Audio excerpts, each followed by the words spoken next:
1975 Mercedes. And as you can see here, we got some bubbles going on. Oh, we don't want to see bubbles. We don't want to see bubbles. No, I don't see those bubbles coming out. Nope, I don't see it. Oh no. I don't see it.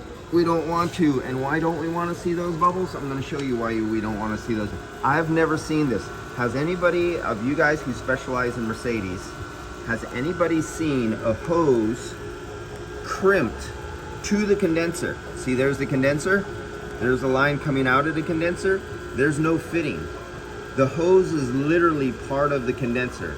Has anybody ever seen that before? So that means that condenser is going or coming out or getting modified because that hose is leaking. This is a bad day. Oh, I see some other leaks too popping up. Okay, that's just installation problem. That's no big deal. But check this out. Let me get you there for you.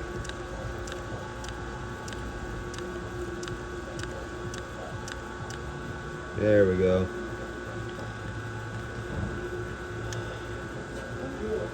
No good. More than no good. Several places have leaks. God damn it. Including the installation point, but that's a minor thing. That could be fixed. But look up there at the fitting.